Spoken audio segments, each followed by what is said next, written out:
New Mexico has made national headlines for deploying the National Guard to help fight crime in Albuquerque. The controversial deployment has activists speaking out against the operation, as some worry that it will take critical dollars away from future emergencies like wildfire management. News 13's Melissa Torres has the story.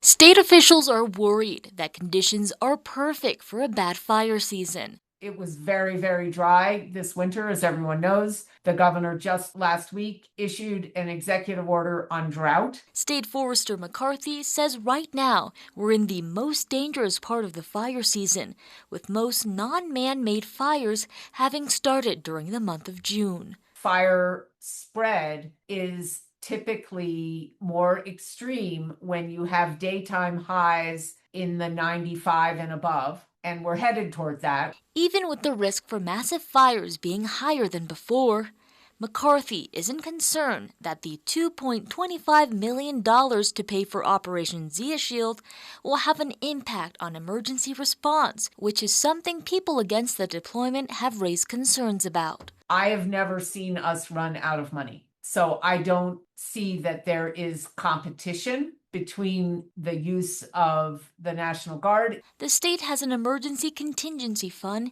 and a backup operational reserve fund to draw from when an emergency strikes. Historically, there hasn't been a year in an emergency, and we've lived through COVID, Hermit's Peak, Half Canyon, Ruidoso, followed by Roswell flood, fire, followed by snowstorms, and we haven't exhausted those funds. Major General Aguilar says in previous wildfire emergencies like in Ruidoso, which required between $100 to $200 million to control, they had the necessary funding to tackle it.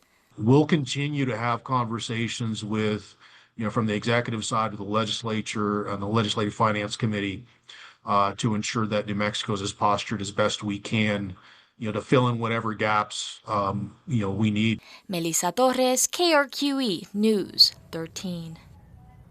Operation Zia Shield will deploy 77 guardsmen and women in the coming days. The operation is expected to last for at least 6 months.